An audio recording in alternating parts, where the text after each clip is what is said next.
आइए आज सुनते हैं कुत्ते की कहानी जिसके लेखक हैं मुंशी प्रेमचंद। बालकों, तुमने राजाओं और वीरों की कहानियां बहुत सुनी होंगी, लेकिन किसी कुत्ते की जीवन कथा शायद ही सुनी हो। कुत्तों के जीवन में ऐसी बात ही कौन सी होती है जो सुनाई जा सके। ना वह देवों से लड़ता है, ना परियों के देश जाता है, ना बड़ी बड़ी लड़ाइयां जीतता है, किंतु मैं तुम्हें विश्वास दिलाता हूँ कि मेरे जीवन में ऐसी कितनी ही बातें हुई हैं जो बड़े बड़े आदमियों के जीवन में भी नहीं हुई होंगी। जब मेरा जन्म हुआ और आंखें खुली तो मैंने देखा कि एक भाड़ की राख में अपनी माता की छाती से चिपटा पड़ा हूं। हम 4 भाई थे।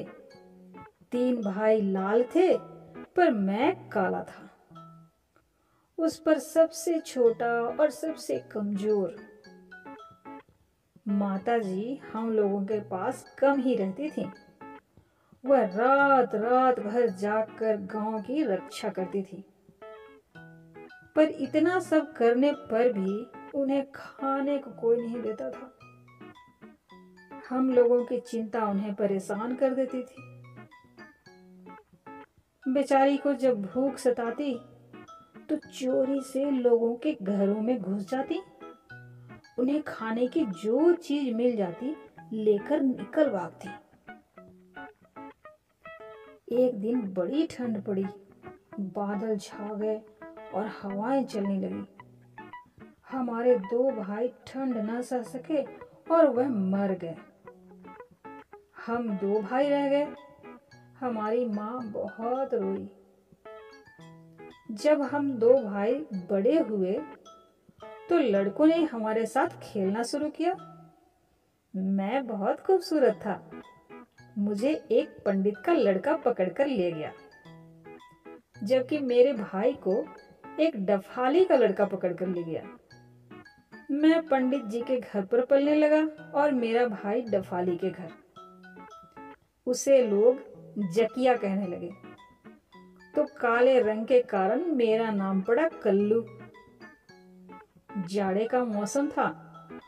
सब लड़के धूप में जमा हो जाते तो हमें गोद में ले लेते और चूमते। कोई कहता हमारा बच्चा है, तो कोई कहता हमारा मुन्ना है। कभी कभी बड़े लड़के छोटे बच्चों को मेरे पीठ पर बैठाकर कहते, मेरा लल्लू हाथी पर बैठा है। भला मैं उन लड़कों का बोझ कैसे उठाता। जब चिल्लाने लगता तो जान बचती। कभी कभी लड़के मुझे एक तालाब में डाल देते और मेरी तैराकी का तमाशा देखते।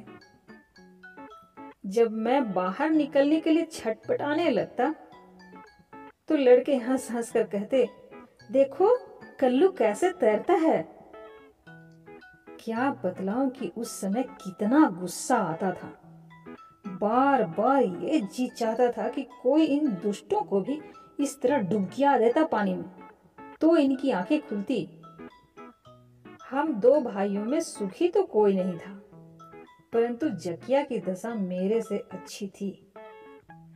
पंडित जी के यहाँ मुझे रूखा सूखा भोजन मिलता था और वह भी बहुत कम। इसलिए मुझे दूसरों के द्वार पर भी चक्कर लगाना पड़ता था, परंतु जकिया को काफी भोजन मिल जाता था। उसे किसी दूसरे के यहाँ जाने की जरूरत ही नहीं पड़ती थी। पूरी खुराक मिलने के कारण वह ताकतवर और तंदुरुस्त बन गया था। कई बार भूख से तंग आकर जब मैं उसके द्वार पर जाता तो वह मुझ पर ऐसे झपटता जैसे मैं उसका दुश्मन हूं। वह मुझ कमजोर को खूब काटता था। मैं उससे लड़ने का प्रयास करता पर हार जाता था। लोग उकसाते तो मैं फिर झपटता, पर हर बार मुझे मुंह की खानी पड़ती। रोज रोज की जिल्लत से तंग आकर एक दिन मैं जान पर खेलकर जकिया से उलझ पड़ा। वह भी पूरे जोश से लड़ने लगा। संयोग से पंडित जी वहां पहुंच गए उनके पहुंचते ही लोग कहने लगे, कल्लू भग्गू कुत्ता है, कभी जकिया का सामना नहीं कर सकता। यह सुनकर पंडित जी का चेहरा फीका पड़ गया। अपने मालिक की आन रखने के लिए मैं कुछ ऐसे जीवट से लड़ा कि जकिया को छठी का दूध याद आ गया। यह देखकर मेरे मालिक का चेहरा खिल उठा। इससे मुझे बहुत संतोष मिला। जिस तालाब में बच्चे मुझे फेंक कर खेलते थे, उसका गांव में बड़ा महत्व था। उसी तालाब में गांव के छोटे बड़े सभी नहाते धोते थे। एक बार गांव के कुछ लड़के उसमें तैर रहे थे। पंडित जी का छोटा लड़का भी वहां पहुंच गया। उसका पैर फिसला तो वह पानी में डूबने लगा। लड़के उसे बचाने के लिए चिल्लाने लगे, पर किसी की उसे निकालने की हिम्मत नहीं पड़ती थी। संयोग से पंडित जी का बड़ा लड़का भी वहां आ गया। भाई को डूबते देखा तो बचाने के लिए तालाब में कूद पड़ा, पर छोटे ने उसे कुछ ऐसे पकड़ लिया कि वह भी डूबने लगा। मैं वहां आ पहुंचा और सारी बातें मेरी समझ में आ गई। मैं तुरंत पानी में कूद पड़ा और बालों से पकड़कर दोनों को किनारे पर घसीट लाया। उस दिन से पंडित जी मुझे जान से अधिक प्यार करने लगे। अब पंडित जी घर में कुछ भी लाते तो उसमें अपने लड़कों की तरह मेरा भी हिस्सा लगाते थे। एक बार गांव में कई जंगली सुअर आ गए। उनके उत्पात से सारे गांव में हाहाकार मच गया। वे जिस खेत में घुस जाते उसे बर्बाद कर देते थे। आखिर लोगों ने थाने में फरियाद की। थाने का सबसे बड़ा अफसर कई शिकारी कुत्तों को लेकर गांव में आ पहुंचा।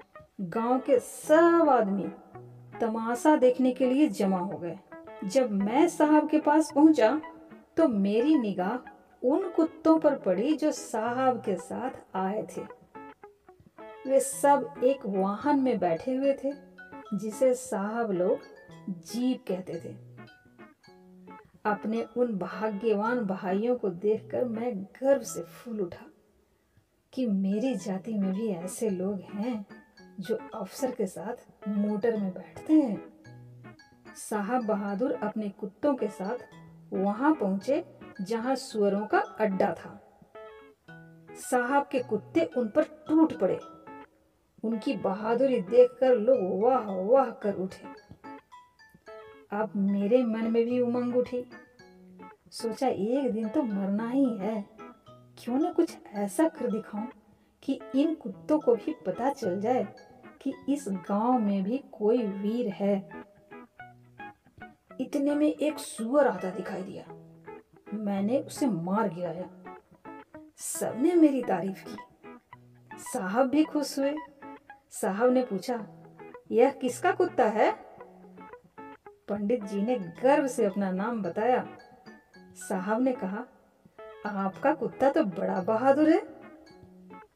बात पूरी भी ना हो पाई थी कि अचानक एक सुअर निकला और साहब पर झपटा। यदि एक क्षण की भी देरी हो जाती तो सुअर उन्हें मार डालता। साहब के हाथ में बंदूक था, पर घबराहट में वो उसे चलाना भूल गए। मैंने देखा मामला नाजुक है। मैंने पीछे से लपककर सुअर की टांग पकड़ ली। इतने में साहब संभल गए और उन्होंने सुअर को गोली मार दी, पर मरने से पहले वह मुझे बुरी तरह से घायल कर गया। मैं बेहोश हो गया। जब होश में आया तो देखा मैं रुई के गद्दे पर लेटा हूं। 2-3 लोग मेरी सेवा कर रहे हैं। फिर तो साहब के घर पर मुझे ऐसी ऐसी चीजें खाने को मिली जो मैंने सपने में भी नहीं सोचा था।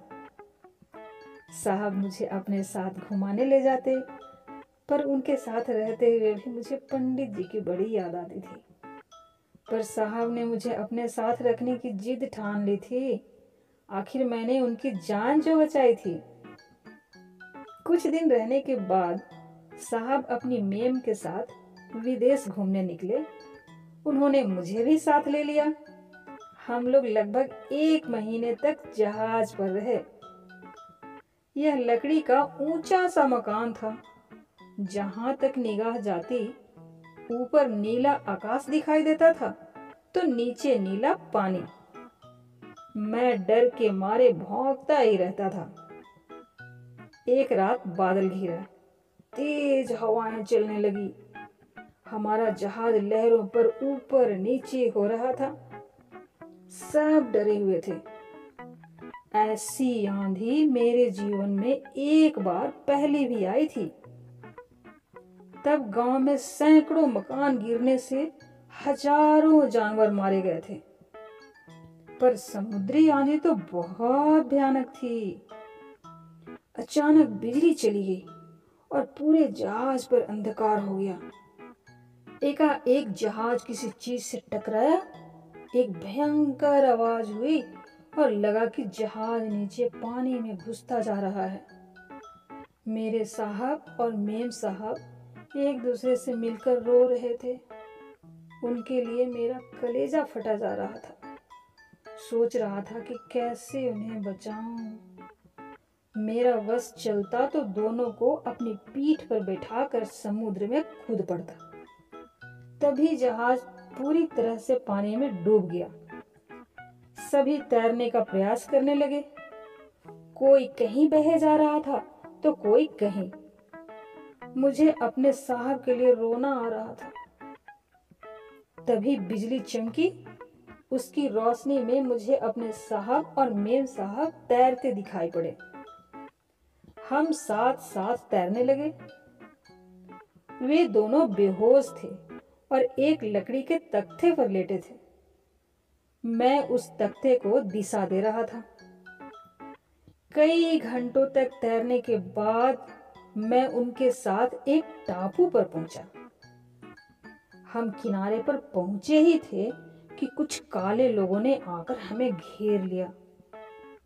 थोड़ी ही देर में कुछ औरतें भी बाहर आ गईं। उन्होंने साहब और मेम साहब को उल्टा लिटा दिया। कोई उनका पेट दबाता था, कोई हाथ। मुझे लगा कि वे उन्हें मार रहे हैं, पर बाद में पता चला वे तो उनके पेट से पानी निकाल रहे थे। उनके होश में आते ही सभी खुशी से नाचने गाने लगे। उनका नाच देखकर मुझे हंसी आती थी। पर कुछ ही समय में सब बदल गया। उन्होंने मेरे साहब और मेम साहब को एक कमरे में बंद कर दिया। उन्हें खाने को कुछ नहीं दिया जाता था। मुझे कुछ नहीं कहा, क्योंकि उनकी नजर में मैं एक अदना सा जानवर था। कुछ ही दिनों में मुझे पता चल गया कि वे तो मेरे मालिकों को मारने की तैयारी कर रहे हैं। मैंने निश्चय किया कि किसी भी कीमत पर उन्हें बचाऊंगा। मैं मौका पाकर किसी की रोटी उठाकर अपने मालिक के पास छोड़ आता था। भूख के कारण वे मेरे मुंह से रोटी निकालकर खाने को तैयार हो जाते थे। कुछ ही दिनों में मैं वहां के रास्ते जान गया। एक रात मौका मिला तो मैंने साहब के कपड़े खींचे। वह मेरा इशारा समझ गए। दरवाजे खिड़की के रास्ते वे मेरे साथ भाग चले। अब मैं आगे आगे था और वो मेरे पीछे। थोड़ी देर में ही वहां के लोगों को पता चल गया कि साहब भाग रहे हैं। सब हल्ला मचाते हुए हमारे पीछे भागे। कुछ ही देर में हमने समझ लिया कि अब हमारा बचना मुश्किल है। तभी मुझे एक गुफा दिखाई दिया। साहब को मैंने खींचा तो वह मेम साहब के साथ उसमें घुस गए। पर हमारी परेशानियों का अंत नहीं हुआ था। वह गुफा एक शेर का था और वह उसमें बैठा हुआ था। शेर को देखते ही वे दोनों बेहोश हो गए। डर तो मैं भी गया था, पर यह देखकर कुछ हिम्मत बंधी कि शेर हमें देखकर भी उठा नहीं। वह चुपचाप मेरी तरफ देख रहा था। मैं डरते डरते उस तक पहुंचा तो देखा उसका दायां पैर बुरी तरह से फूला हुआ था। मैं साहब के होश में आने की राह देखने लगा। थोड़ी देर में उनको होश आया। मुझे शेर के पास बैठे देखकर उनकी हिम्मत बंधी। शेर ने उन्हें देखकर पूंछ को हिलाया। वह आगे बढ़े तो शेर ने अपना पंजा आगे कर दिया। साहब ने देखा वहां एक कांटा गड़ा था। साहब ने कांटे को निकाल दिया। शेर का दर्द जाता रहा। तभी गुफा में जंगली लोग घुस आए। मैं आगे जाकर खड़ा हो गया कि लड़ मरूंगा पर साहब पर आंच ना आने दूंगा, पर वे आगे बढ़ने लगे। तभी गुफा शेर की दहाड़ से गूंज उठा। सारे जंगली लोग दुम दबाकर भागने लगे। शेर ने एक को पकड़ लिया और देखते देखते सारे लोग भाग खड़े हुए। 1 घंटे बाद हम सब बाहर निकले। शेर सिर झुकाए हमारे आगे इस तरह चला जा रहा था जैसे गाय हो। शाम होते होते हम एक दूसरे जंगल में पहुंच गए। वहां का रास्ता मैं तो नहीं जानता था, अतः अब शेर आगे आगे चलने लगा और हम उसके पीछे पीछे चलने लगे। तभी एक आवाज सुनकर शेर ठिठक गया। उसके कान खड़े हो गए और वह घुर्राने लगा। सहसा सामने एक दूसरा शेर आ गया। हम सब तो एक पेड़ के पीछे दुबक गए, पर हमारा शेर नए शेर के सामने डट कर खड़ा हो गया, जैसे कह रहा हो अपनी जान बचाने वाले पर मैं आंच ना आने दूंगा। पर दूसरा शेर गरज कर हमारी ओर चला। यह देखकर हमारा शेर उस पर टूट पड़ा। दोनों आपस में गुथ गए। दोनों कभी पंजों से लड़ते तो कभी दांतों से काटते। घंटे भर की लड़ाई के बाद हमारे शेर ने मैदान मार ही लिया, पर हमारे मित्र की हालत भी खराब हो गई थी। दूसरे दिन हम लोग समुद्र के किनारे पहुंचे। वहां हमारे मित्र शेर ने दम तोड़ दिया। वह तो मर गया, पर अपना कर्ज चुका गया। साहब उसके मरने पर खूब रोए। उनकी समझ में आ गया होगा कि अगर प्यार मिले तो हम जानवर आदमियों के मुकाबले ज्यादा वफादार होते हैं। तभी किसी चीज के घरघराने की आवाज हमारे कानों में आई। हम सब ऊपर आसमान की ओर देखने लगे। मुझे आसमान में एक बड़ी सी चील दिखाई दी। साहब ने अपनी टोपी उतारकर हवा में उछाली। मेम साहब भी अपना रुमाल हवा में लहराने लगी। मेरी समझ में नहीं आता था कि चील को देखकर इतना खुश होने की क्या जरूरत है। तभी वह चील हमारी ओर आने लगी। देखते देखते वह नीचे उतर आई। मैंने इतनी भीमकाय चिड़िया नहीं देखी थी। थोड़ी देर में उसमें से 2 आदमी निकले।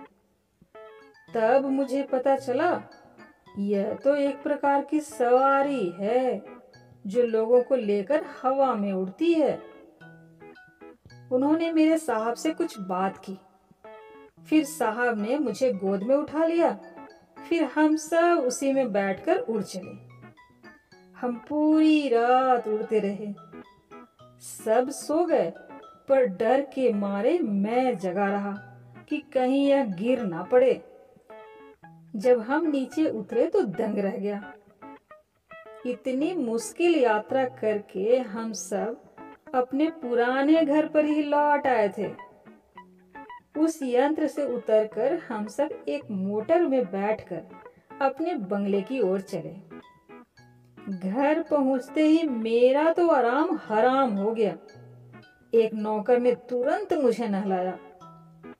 फिर मुझे लाकर साहब के मुलाकाती कमरे में एक सोफा पर बैठा दिया। मेम साहब अपने हाथों से मुझे खाना खिलाने लगे। खुशी के मारे मेरा जी चाहता था कि मेरी बिरादरी वाले आएं। और मुझे देखें और मुझ पर गर्व करें। मैं उनसे कहना चाहता था कि मैं आज भी वही कल्लू हूँ, वही